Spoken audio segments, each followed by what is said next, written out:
मनुष्यों में और अन्य पशु पक्षियों में बहुत बड़ा अंतर है। जिस देव दयानंद ने यह सूत्र हमें दिया, स्वयं उसने अपना सर्वस्व भगवान के समर्पित कर दिया। अनेक बार विषपान किया, परंतु सेवा के, वेद प्रचार के, समाज सुधार के कार्य से कभी पीछे नहीं हटे।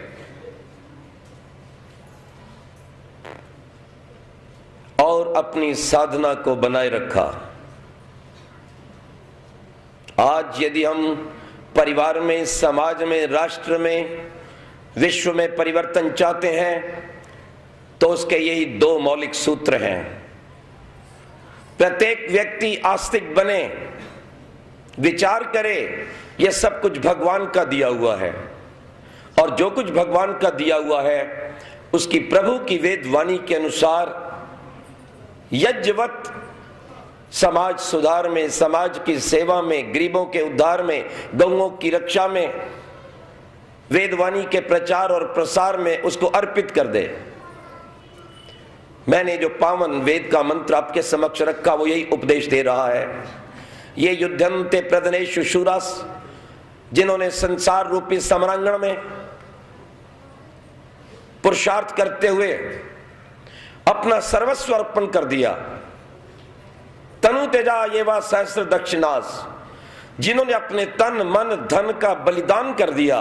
ओ मानवो, यदि तुम कल्याण चाहते हो, यदि तुम मेरा दर्शन प्राप्त करना चाहते हो, तो उन महापुरुषों के, उन दिव्य आत्माओं के मार्ग का अनुसरण करो।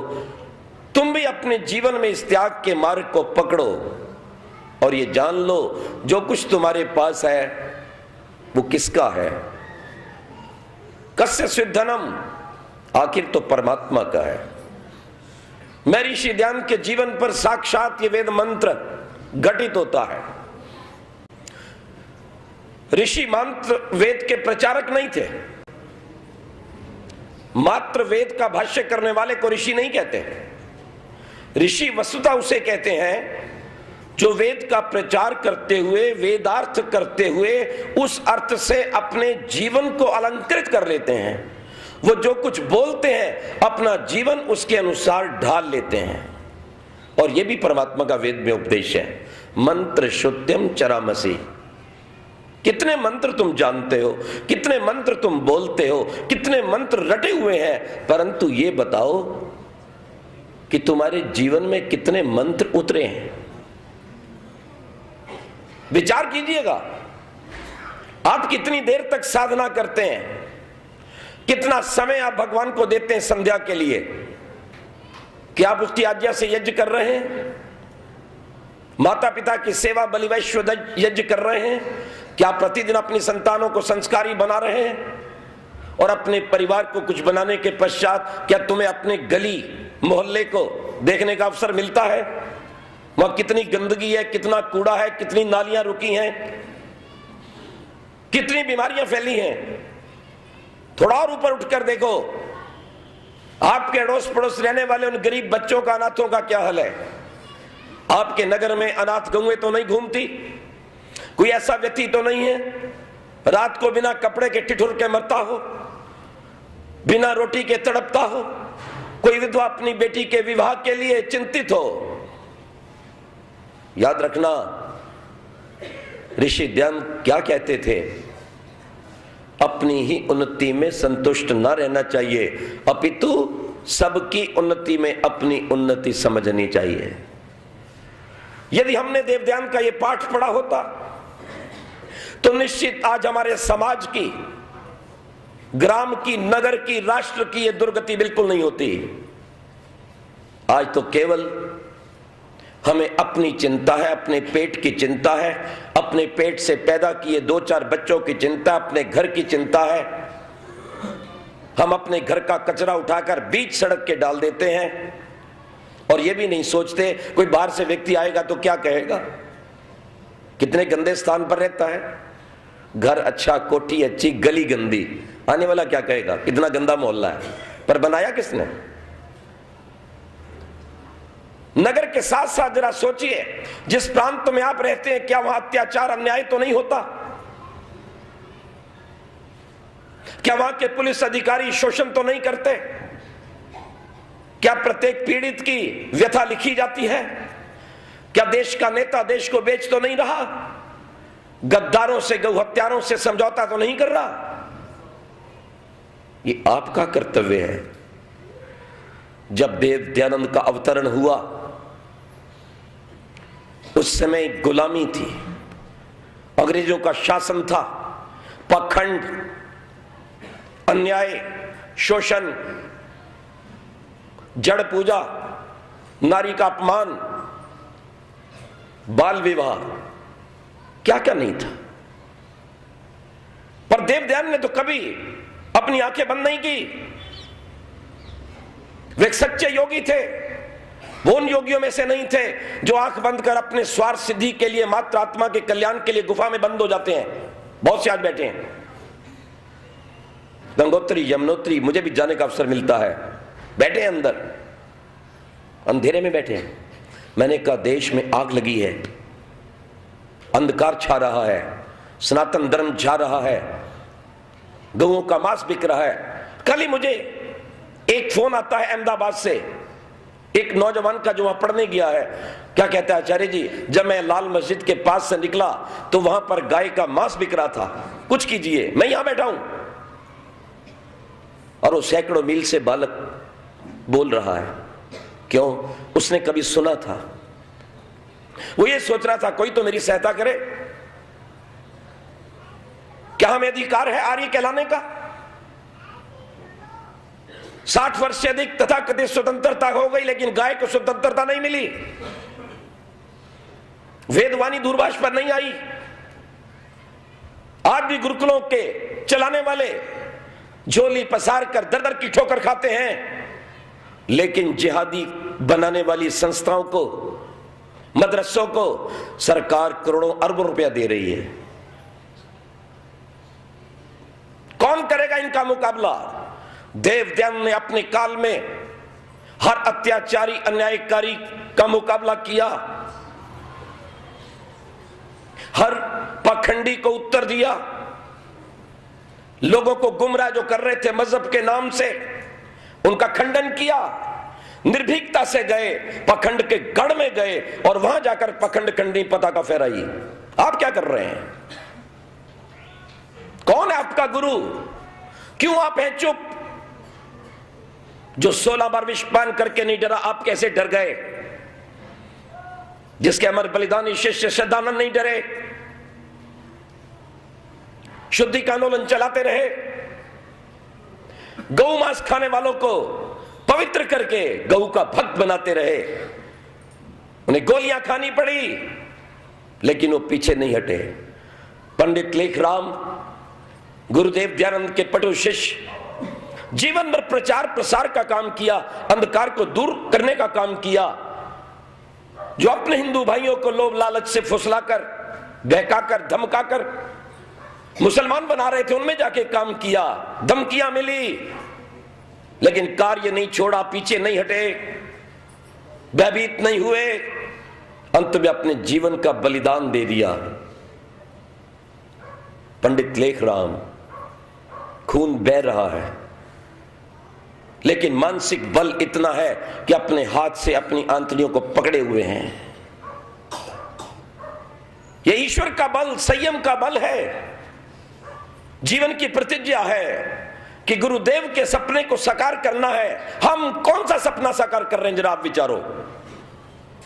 2-4 बच्चे पैदा करके, पढ़ा लिखा कर, नौकरी करवा देना, शादी कर देना और फिर पूरा जीवन उस घर में बैठकर मर जाना, ये कहां लिखा दयानंद ने? मुझे आप बताओ। दयानंद ने कहा, वानप्रस्थ को जाओ, सेना सजाओ, एकत्रित हो जाओ, संगठित होकर के अन्याय, अज्ञान, अभाव के खिलाफ लड़ाई लड़ो। शक्तिरेव जयते बलम उपास्व। दुनिया में शक्ति की जय होती है। थोता सत्य में जय कहने से सत्य की जय नहीं होती। सत्य का एक अर्थ शक्ति भी है। कहते इसमें सत्य नहीं रहा, मतलब शक्ति क्षीण हो गई। इसलिए देव दयानंद ने क्या कहा? मोटे से 3 सूत्र सार रूप में मैं आपको कहना चाहूंगा, जिसके कारण वो संसार के अंदर पूज्य हो गए। पहली बात, सत्य ज्ञान को प्राप्त करो, पाखंडों से बचो। सत्य ज्ञान वेद परमात्मा की वाणी है, उसे प्राप्त करो। यज्ञों में बलि मत दो, जाति पाति के इन पाखंडों को छोड़ो, जड़ पूजा को छोड़ो, भाग्यवाद तांत्रिकों को छोड़ो, ज्ञानवान बनो। तुम्हारा भगवान तुम्हारे हृदय में है, वो भगवान प्रत्येक व्यक्ति में है। इसलिए कैसी छुआछूत, कैसी ऊंच नीच, कैसा लड़ाई झगड़ा। ये उपदेश दिया दयानंद ने, तुम वेदों की ओर लौटो, पाखंड को छोड़ो। ऋषि ब्रह्मा, महातपस्वी शिव, जिसकी चर्चा में ऋषि ध्यान सरस्वती अपने पुणे प्रवचन में करते हैं, साधारण लोगों को मालूम नहीं है, इसलिए मैं शिवजी महाराज की जय बोलता हूं। कैलाश से लेकर काशी तक उनका राज्य था, वो सम्राट थे, क्षत्रिय थे। उन्होंने अपने जीवन में वेद का अनुसरण किया। मर्यादा पुरुषोत्तम राम वेद की मर्यादाओं पर चलते रहे, योगेश्वर कृष्ण वेद की मर्यादाओं पर चले। न आता ताई वधे दोष, अत्याचारी को मारने में कोई पाप नहीं है। मानो दुष्ण सही शत, दुष्टों का राज्य सहन मत करो। इसलिए दयानंद ने हमें ज्ञान दिया, हमें जीना सिखाया और ये कहा, गुलाम रहना तुम्हारा धर्म नहीं है। ये भाग्यवाद तुम कहां से ले आए हो? चारों वेदों में कहीं भाग्यवाद का नामो निशान नहीं है। लगभग 20,000 मंत्रों में कहीं नहीं लिखा कि भाग्य के भरोसे बैठकर रोवो। ध्यान रखना इस बात को, सब जगह आया पुरुषार्थ करो। कुर्वन्न वे कर्माणि, आगे बढ़ो। अस्माकं वीरा उत्तरे भवन्तु, इस धरती पर राज्य करो। इंद्रम वर्धन्तु अप्तुरः, कृणन्तो विश्वमार्यम अपघ्नन्तो रावण। एक एक वेद का मंत्र आप में भावना भरता है, वो भाग्य के भरोसे बैठकर रोने की बात नहीं करता। इसलिए दयानंद ने आवाज लगाई, तुम ऋषियों की, विश्व सम्राटों की संतान हो, काय को गुलाम बैठी हो, क्यों अपमानित हो रहे हो? तुम्हारे सामने तुम्हारी ललनाओं को गोरे ले जाते हैं, मुल्ले ले जाते हैं। तुम भूल गए महाभारत को? तुम भूल गए श्री राम और रावण के युद्ध को? क्या तुम भूल गए उस महातपस्वी शिव को, जिसने जीवन भर राक्षसों से, दानवों से मुकाबला किया था और धर्म की रक्षा की थी? उन्होंने तो नहीं कहा था हमारे भाग्य में लिखा हुआ है? छोड़ दो इस बात को। इसे ध्यान ने आवाज लगाई, तुम्हारे भाग्य में स्वतंत्र रहना लिखा है। वेद के ज्ञान को प्राप्त करो, स्वाभिमानी बनो। तुम कमजोर नहीं हो, वीरों की संतान हो, तुम ज्ञानवान ऋषियों की संतान हो। तुम्हारे वो ज्ञान निहित है बीज रूप में, जगाओ उसको। इसलिए ज्ञानवान बनने के साथ साथ अपने जीवन में सेवा का काम लो, सबको जोड़ो। और सेवा हर व्यक्ति को प्रभावित करती है, सेवा हर व्यक्ति को मित्र बनाती है। निष्काम सेवा करने वाले की संसार में पूजा होती है। हम यूं ही किसी धनवान की कभी जय जयकार नहीं करते, ना किसी बलवान की जय जयकार होती है हमारे मंच से, और ना किसी विद्वान की होती है। यहां जय जयकार उसकी होती है जिसने अपने ज्ञान से अंधकार को प्रकाश में बदला है। ऋषि ध्यान जैसों की, ऋषियों जैसों की त्याग की जय जयकार होती है। जिसने अपने बल से अन्याय अत्याचार को दूर किया, उसकी जय जयकार होती है।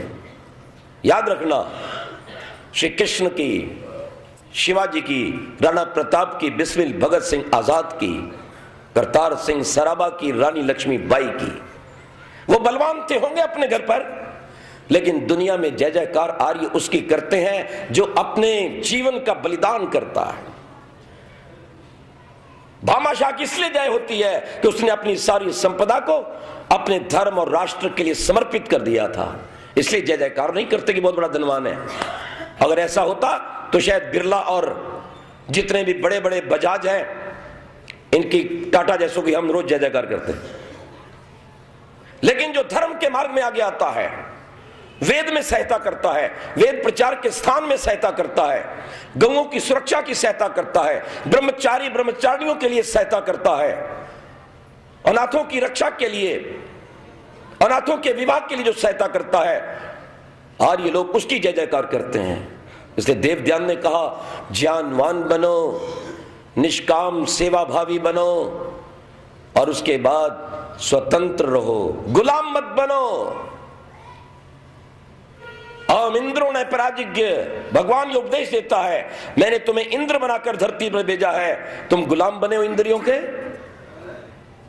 कोई बीड़ी का गुलाम, कोई सिगरेट का गुलाम, कोई चाय कॉफी का गुलाम है, कोई पेप्सी और कोक तंबाकू का गुलाम है, कोई शराब का गुलाम है, कोई पूरा दिन अश्लील पिक्चर देखने का गुलाम है, कोई अश्लील पुस्तक पढ़ने का गुलाम है, कोई दुकान और फैक्ट्री का गुलाम है, कोई साड़ी और सैंडल का गुलाम है, कोई अमुक प्रकार के बालों का गुलाम है। पर परमात्मा कहता है मैंने तुम्हें गुलामी के लिए नहीं भेजा, मैंने तुम्हें इंद्र सम्राट बनाने के लिए भेजा है। अगर इंद्रियां तुम्हारे देश धर्म साधना सेवा के मार्ग पे लगी हैं तो तुम आर्य हो।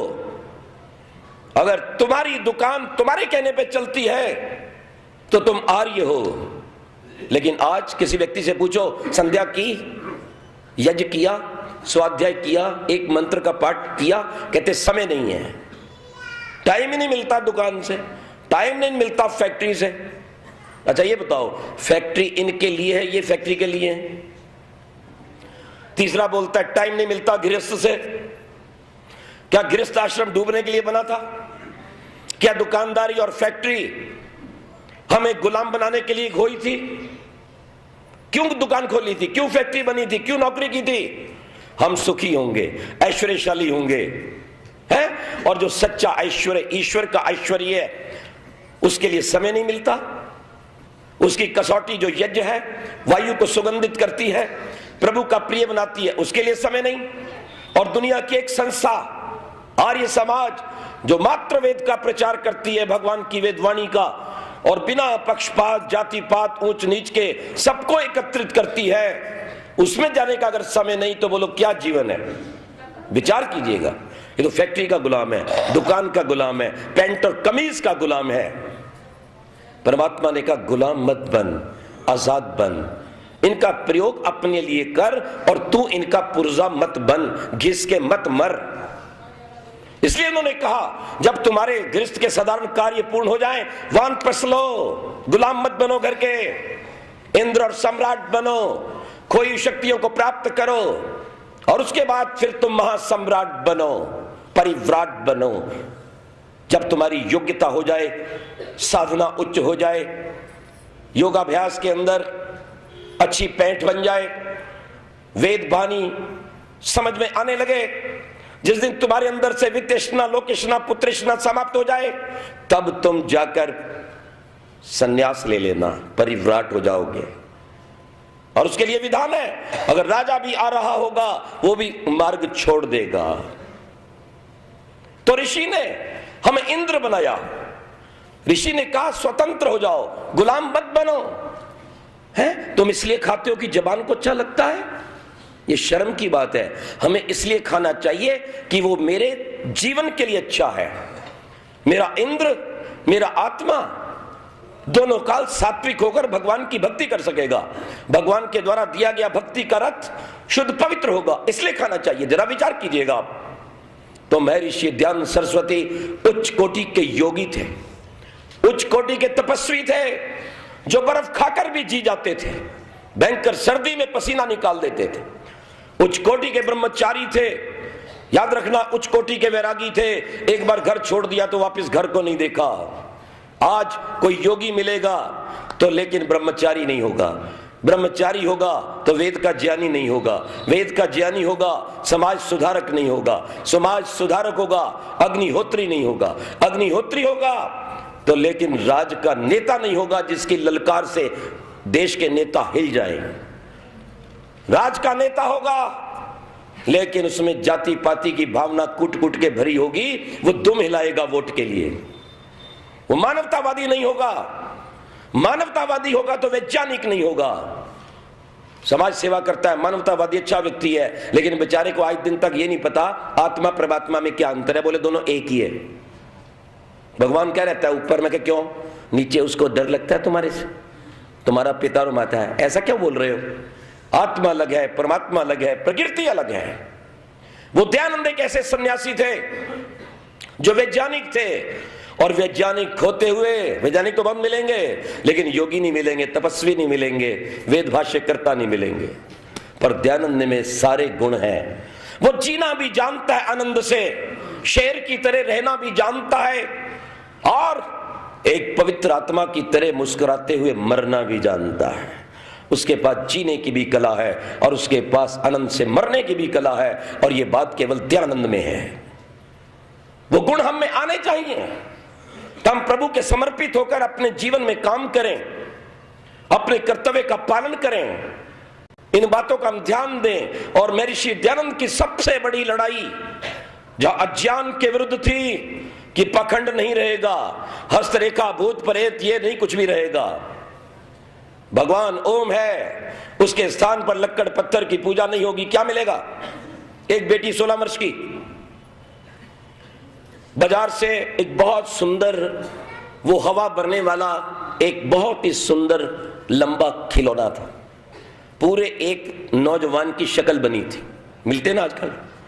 वो घर ले आई और उससे खेलती है, उसके पास बैठती है, उसको चूमती चाटती है, रोटी साथ बैठ के खाती है, उसके मुंह में डालती है। उसकी माँ ने कहा तो इतनी बड़ी होगी क्या कर रही है? बोले मुझे ये बहुत ही अच्छा लगता है। उसके साथ ही सोती है, स्कूल जाना बंद है क्योंकि ले जा नहीं सकती, कपड़े डालती है, स्नान करवाती है, बढ़िया से बढ़िया साबुन लगाती है, तेल लगाती है। बोले बेटी क्या कर रही है? बोले मेरा तो इसमें मन लग गया है और मुझे ऐसा लगता है कि मेरा बस यही सब कुछ है, मैंने तो इसको सर्वस्व समर्पित कर दिया है, मैंने तो इसको अपना पति स्वीकार कर लिया है, मेरी तो इससे विवाह हो गया है। बोले मूर्खता कर रही हो? बोले नहीं, मैंने तो जयमाला डाल दी है, ये मेरा पति है, मेरा जीवन साथी है। बोले तेरा आगे परिवार कैसे चलेगा? बोले जब इसकी कृपा होगी अपने आप चलेगा। मैं आपसे पूछना चाहूं, उस जड़ बुद्ध को जो खिला रही है, पिला रही है, श्रृंगार कर रही है, कपड़े रोज बदलती है, अपने साथ बिठाती है, मुंह में घुसोड़ती है, उसकी मां कहती खाता तो नहीं? बोले नहीं नहीं खाएगा, एक दिन जरूर खाएगा, लगता है अभी ये नाराज है, अभी इसने मुझे स्वीकार नहीं किया है, खाएगा खाएगा। बोले पागल मत बन। बोले नहीं खाएगा, अब देखना सही। और उससे हटाओ तो रोती है, मैं मर जाऊंगी अगर तुमने इससे मुझे छुड़ाया। मैं माताओं बहनों सज्जनों से पूछना चाहता हूं, ऐसी लड़की को आप ठीक ठाक समझेंगे कि पागल? बोलो क्या आवाज है आपकी? कोई आवाज नहीं। क्या आप इसको अच्छा समझते हैं? इस लड़की का दिमाग ठीक है या पागल है? बोलो। तो आज धरती पर कितने पागल घूमते हैं? कोई इंजीनियर है, कोई डॉक्टर है, कोई साइंटिस्ट है, पागलों की कोई कमी नहीं है। ये पागलपन है, लेकिन पागल स्वयं नहीं जानता कि मैं पागल हूं। कभी पागल नहीं कहेगा मैं पागल हूं। आप कहोगे ना पागल, बोले तू पागल, पागल सामने वाले को पागल। दयानंद ने इस धरती के पागलपन को मिटाने का प्रयास किया था। ध्यान दीजिए, सबको नकली भगवानों से मरने वाले तथा कथित खिलौनों से हटाकर उस चेतन निराकार सर्वव्यापक भगवान के साथ जोड़ने का प्रयास किया था दयानंद ने। आज इस बात की आवश्यकता है, पुनः आवश्यकता है, हम सब प्रकार के पाखंडों से बचें, अपने चेतन सर्वव्यापक निराकार हृदय में उपस्थित उस भगवान का ध्यान करें, घर को यज्ञ से सुगंधित करें, अपना मार्ग प्रशस्त करने के लिए अपने बच्चों को देशभक्त और धार्मिक बनाएं। यह दयानंद का कहना था। इसलिए सत्यार्थ प्रकाश के 10 अध्याय 10 समुल्लास अपने निर्माण के लिए हैं। पहला, ईश्वर ओम है, संतान तुम्हारी संपदा है, विद्या के बिना कोई श्रृंगार नहीं। चौथा, गुण कर्म स्वभाव से विवाह करो। पांचवा, ये कार्य निपट जाएं तो फिर राष्ट्र के लिए समर्पित हो जाओ। छठा, चुप करके मत बैठो, अत्याचार अन्याय मत होने दो। अगर राजा भी अत्याचारी है तो बोलो। सत्यार्थ प्रकाश के अंत में स्वमंत्र मंत्र प्रकाश के अंतर्गत ऋषिजन कहते हैं, मनुष्य वही है जो सदा अन्याय अत्याचार से टकराता है, अत्याचारी कितना भी बलवान क्यों ना हो, चक्रवर्ती सम्राट क्यों ना हो, चाहे जीवन का भी अंत हो जाए तो भी उससे लड़ता रहे, उसके अन्याय अत्याचार को सहन ना करे। क्योंकि राजा कालस्य कारणम, जैसा राजा होगा वैसा राज बन जाएगा, देश बन जाएगा। अगर गत 60-61 वर्षों में इस भारत मां की बर्बादी हुई है, देवभूमि का हनन हुआ है, इस आर्यवर्त का शोषण हुआ है, तो इस देश के गद्दार, गौहत्या प्रिय, आतंकवादियों के वोट के लोभी लालची उन नेताओं के कारण हुआ है जो आज भी गद्दी पर बैठे हैं। दयानंद ने यह सहन नहीं किया था। वो योगी था, वेदों का विद्वान था, वो चाहता तो सारा जीवन किसी गुफा में बैठकर व्यतीत कर देता, उसको संसार के झगड़ों से कुछ नहीं लेना था, लेकिन वो सदा साधना करते सोचता था कि जिस भगवान ने मुझे शरीर दिया है, जिस भगवान ने मुझे संसार में पैदा किया है, क्या इस समाज के प्रति मेरा कोई कर्तव्य नहीं? क्या मैं इतना स्वार्थी बन जाऊं कि अपने सामने लुटती पीटती मां बहन को देखकर, कटती गाय को देखकर, गुलाम होते आर्यों की संतानों को देखकर आंखें बंद करके केवल उसका आनंद चाहूं? वो ये स्वार्थ नहीं खेलना चाहता था। इससे जब कोई लोग कहते थे क्यों पचड़े में पड़े हो, बोले पचड़ा नहीं है, मैं जिस भगवान की साधना करता हूं उसके समाज की, उसके नन्हे बच्चों की, उनके वृद्धों की, उनके गौ आदि प्राणियों की रक्षा करना मेरा परम धर्म है। यह सच्ची साधना। जब भगवान परोपकारी है, हम सब पर उपकार करता है, तो हम उसकी साधना करने वाले उस उपकार से रहित कैसे हो जाते हैं? अगर साधना का नाम लेने वाला व्यक्ति कोई परोपकार से दूर है तो इसका मतलब है उसका ईश्वर से कोसों का भी संबंध नहीं, वो घोर नास्तिक है। विचार कीजिए इस बात। ध्यान ने ये पाठ पढ़ाया, जहां योगाभ्यास किया, वहां लोगों को राज के प्रति जगाया, और राज को जगाने के लिए 7वां समुल्लास वेद के विषय में बताया। ये वैदिक नीति को अपनाओ, वेद धर्म में एक हो जाओगे, और ईश्वर पर विश्वास लाने के लिए सृष्टि का चक्र दिखाया 8वें समुल्लास में। कितनी सुंदर विचित्र सृष्टि है। ये सृष्टि भगवान के बिना कोई नहीं बना सकता। Matter itself is non living and stable. प्रकृति अपने आप में जड़ है और स्थिर है, वो कुछ नहीं बना सकती। इसको बनाया है भगवान ने बनाया है। ये न्यूटन आइंस्टीन भी इस बात को मानते हैं, क्योंकि यह मेरी इस समय की चर्चा का विषय नहीं है, फिर कभी इस पर हम प्रकाश डालेंगे। ध्यान रखना। इसलिए 8वां समुल्लास खोला और ये कहा जीवन का मुख्य लक्ष्य मुक्ति है। 9वां समुल्लास, और उस मुक्ति के लिए आचरण आवश्यक है। व्यक्ति तभी मुक्त हो सकता है जब उसका आचरण समाज में अच्छा हो, खान पान ठीक हो, व्यवहार सत्य से युक्त हो, लेन देन गलत ना हो। इसलिए 10वां समुल्लास रखा आचार व्यवहार के ऊपर। अब आते हैं तुम्हारे रास्ते में बाधक है पखंड, उन्हें 11वें समुल्लास के द्वारा हटाओ। तुम्हारे रास्ते में बाधक है नास्तिकता, उसको हटाओ। और तुम्हारे रास्ते में सबसे बड़ा बाधक जो तुम्हारा जीवन ले लेगा वो है विदेशी मत मजहब, बाइबल, कुरान, दास कैपिटल, इनको हटा दो। तो 12वें, 13वें, 14वें समुल्लास में ऋषि ध्यान ने सफाई की।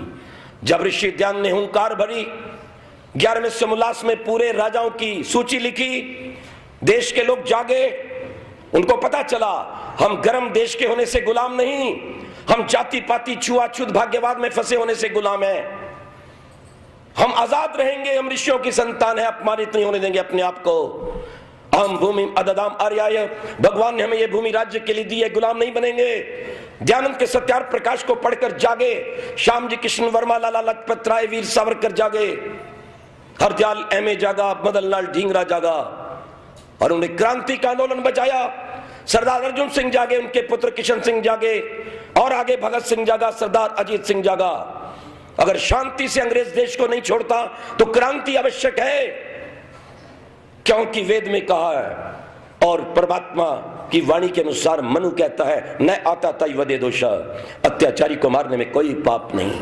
जब शांति से अंग्रेज नहीं माना तो बिस्मिल, भगत सिंह, आजाद, चंद्रशेखर, करतार सिंह सराबा ने गोलियों के द्वारा अंग्रेजों को भूलना शुरू किया। अंग्रेज चरखा चलाने से नहीं गए, इस देश के सारे लोग चरखा जरूर बन गए। ये देश तभी स्वतंत्र हुआ जब देव दयानंद के सिपाही जागे। ये मैं नहीं कहता हूं, सुनिए, अंग्रेजों के मुंह से सुनिए। मिस्टर लैंड, जो इंग्लैंड का बहुत बड़ा अधिकारी है खुफिया विभाग का, वो क्या कहता है? The most dangerous movement against British empire is Arya Samaj. कि हिंदुस्तान में अंग्रेजी राज्य के खिलाफ अगर कोई सबसे बड़ी मुहिम है, सबसे बड़ा खतरा है, सबसे बड़ा आंदोलन है, तो वो देव दयानंद आर्य समाज है। उस आर्य समाज ने इस देश को आजाद करवाया है। और दयानंद के उन पत्रों के अंदर, उन खुफिया, उस आज भी रिकॉर्ड के अंदर दयानंद को दयानंद नहीं लिखा गया, दयानंद बागी लिखा गया है।